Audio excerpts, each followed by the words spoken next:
Hello दोस्तों। तो आज की इस वीडियो में हम लोग सीखने वाले हैं कि इस तरह के प्रश्नों का गुणनखंडन कैसे किया जाता है।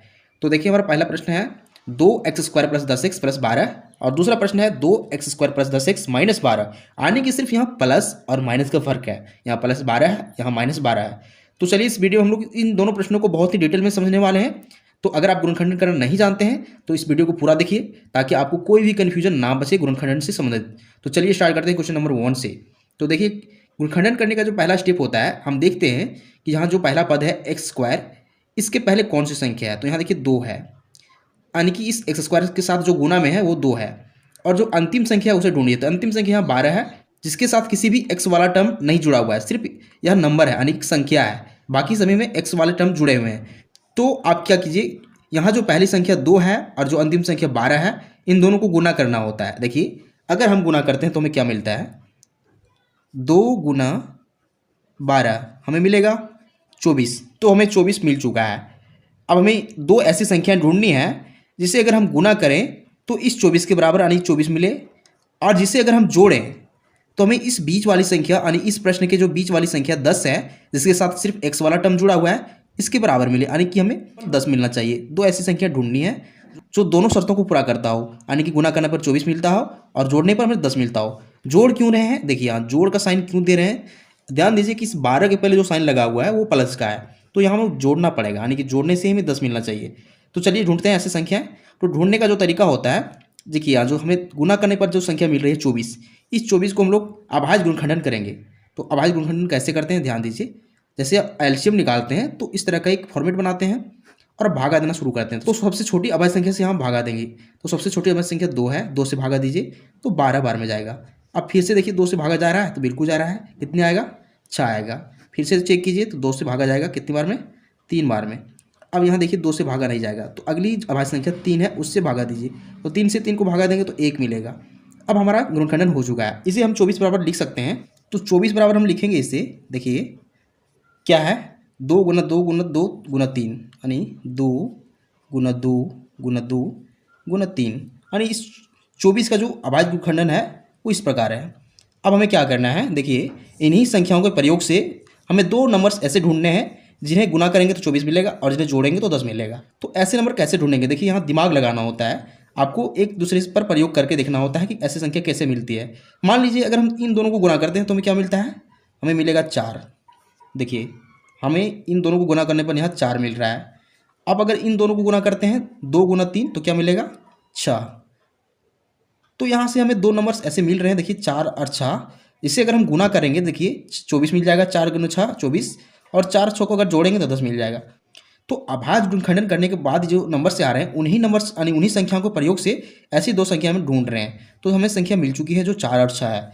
तो देखिए अगर हम 4 गुना 6 करते हैं तो हमें 24 मिल जाता है, और 4 और 6 को अगर जोड़ते हैं तो हमें 10 मिलता है, यानी दोनों शर्तों को पूरा कर रहा है ये दोनों संख्या हैं। अब हम क्या करेंगे, इसका गुणनखंडन इन्हीं संख्या के प्रयोग से करेंगे। कैसे, देखिए आप सबसे पहले जो नंबर्स हैं 2x² उसे सेम लिख दीजिए, देखिए 2x²।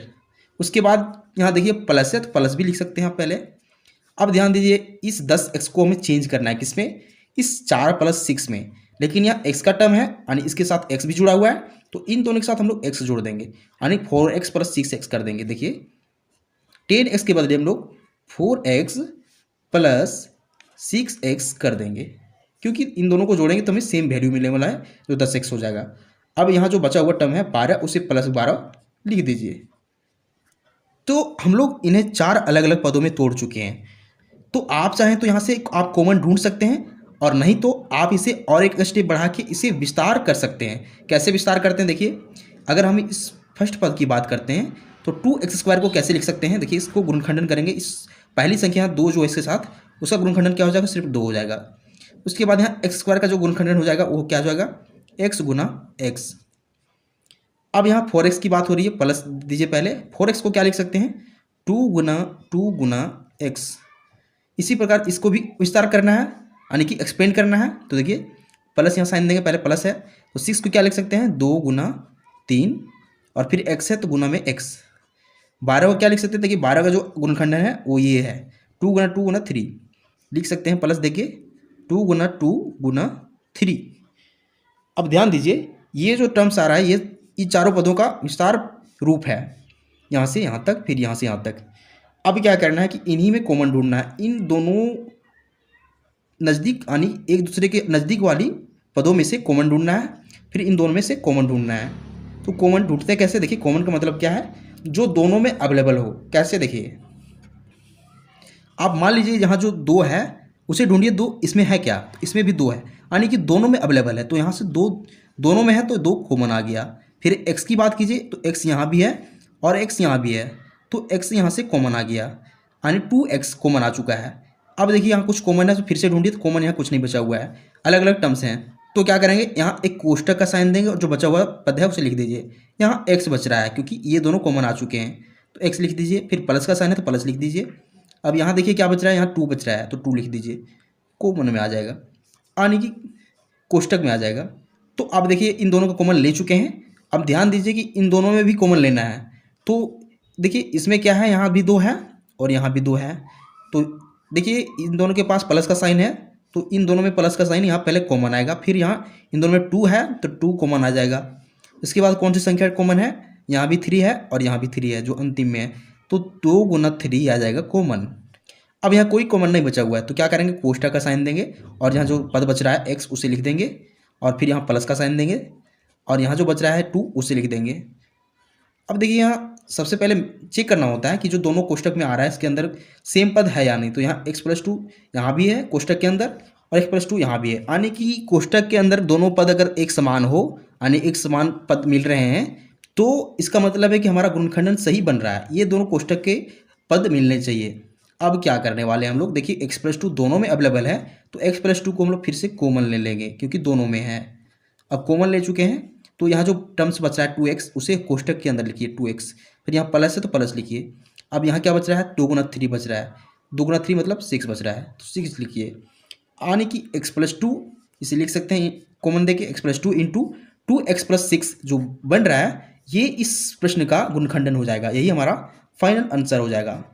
तो ये तरीका होता है गुणनखंडन करने का। हम लोग फर्स्ट सवाल हल कर चुके हैं, अब हम लोग सेकंड सवाल हल करेंगे, लेकिन आप क्वेश्चन 2 को स्किप मत कीजिए, इसे पूरा देखिए क्योंकि यहाँ माइनस का साइन लगा हुआ है, यहाँ प्लस था यहाँ माइनस का साइन लगा हुआ है, और माइनस के साइन में स्टूडेंट को काफ़ी डाउट होता है, आप इसको क्लियर करके ही जाइए। तो स्टार्ट करते हैं क्वेश्चन नंबर 2 से। देखिए फिर वही करना है कि यहाँ जो पहली संख्या 2 है और अंतिम संख्या 12 उसको गुना करेंगे। तो जानते हैं अगर हम 2 गुना 12 करेंगे तो हमें मिलने वाला है 24। आप ध्यान दीजिए इस 24 का अभाज्य गुणनखंडन क्या था, 2 गुना 2 गुना 2 गुना 3, इसे लिख सकते हैं 24 बराबर, देखिए 2 गुना 2 गुना 2 गुना 3, ये होगा 24 का अभाज्य गुणनखंडन। अब क्या करना है कि हमें 2 ऐसी संख्याएं ढूंढनी है, देखिए जिसे अगर हम गुना करें तो हमें 24 मिलेगा, और जिसे अगर हम माइनस करें तो हमें बीच वाली संख्या 10 मिलेगा। आपके मन में सवाल उठ सकता है कि यहाँ माइनस क्यों करना है, क्योंकि यहाँ जो अंतिम संख्या है उसके पहले साइन क्या लगा हुआ है, यहाँ माइनस लगा हुआ है, तो हमें माइनस ही करना पड़ेगा, यानी घटाना पड़ेगा। तो ऐसी 2 संख्या कौन सी है जिसे घटाने पर हमें 10 मिले और गुना करने पर हमें 24 मिले, वो कहाँ से मिलेगा, तो इन चारों गुणनखंडों में से हमें मिलेगा। इन्हीं चारों गुणनखंडों के प्रयोग से हमें संख्याएं ढूंढनी है। देखिए कैसे ढूंढते हैं, तो आप यहाँ ध्यान दीजिए, अगर हम गुना करते हैं इस 3 को 2 से, फिर 2 को 2 से, यानी कि 3 दूना 6, 6 दूना 12 हो रहा है, यानी कि इनका जो गुणनफल आ रहा है 12 आ रहा है, और जो बच गया 2, यानी कि इसे 2 गुना 12 लिख सकते हैं। 2 संख्या में 2 और 12 मिल चुका है, तो अगर हम देखिए 2 गुना 12 करें तो क्या हमें 24 मिल रहा है, फिर अगर हम 12 में 2 माइनस करें तो क्या हमें 10 मिल रहा है, यानी कि ये दोनों शर्त फिर से पूरा हो रहा है, और ये संख्या क्या क्या है, 2 और 12 है। तो इन्हीं संख्याओं के प्रयोग से अब हम इसका गुणनखंडन करेंगे। कैसे, फिर से वही काम करना है। यहाँ जो पहला पद है 2x² उसे सेम लिखिए 2x²। अब यहाँ इस प्लस 10x को चेंज करना है इसके फॉर्म में, यानी यहाँ 12x - 2x हो जाएगा। इसके साथ हम लोग x का टर्म जोड़ देंगे ताकि इसका जो वैल्यू आएगा वो 10x आ जाए, यानी बीच वाली जो पद होती है 10x उसका जो वैल्यू है इतना आएगा। तो इसे लिख सकते हैं 12x - 2x, यहाँ प्लस का साइन देना है क्योंकि पहले प्लस है। इस 10x को लिखेंगे 12x - 2x। अब यहाँ -12 अंतिम में उसे भी लिखिए। अब हमें क्या करना है, फिर से एक्सपेंड करना है, तो हम 2x² को लिख सकते हैं 2 गुना x गुना x। 12x को क्या लिख सकते हैं 2 गुना 2 गुना 3 गुना x। इस 2x को क्या लिख सकते हैं -2 गुना x।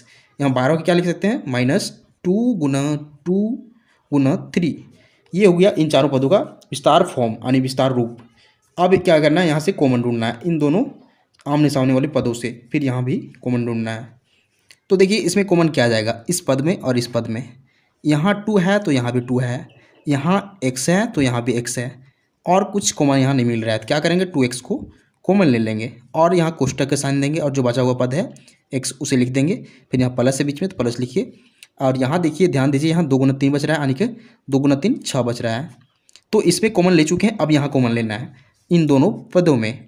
तो ध्यान दीजिए कि यहाँ दोनों में माइनस का साइन है, यहाँ भी माइनस है और यहाँ भी माइनस है, तो हम पहले माइनस को कॉमन लेंगे क्योंकि दोनों में है। अब यहाँ संख्याएं ढूंढनी है कॉमन को, तो यहाँ 2 है और यहाँ भी 2 है तो 2 यहाँ कॉमन आएगा। फिर देखिए कुछ कॉमन है तो फिर ढूंढिए, कॉमन यहाँ कोई संख्या नहीं है यानी x भी यहाँ कॉमन नहीं है, तो क्या करेंगे सिर्फ कॉमन 2 आएगा। अब यहाँ कोष्टक दीजिए, फिर जो बच गया x वाला पद उसे लिख दीजिए।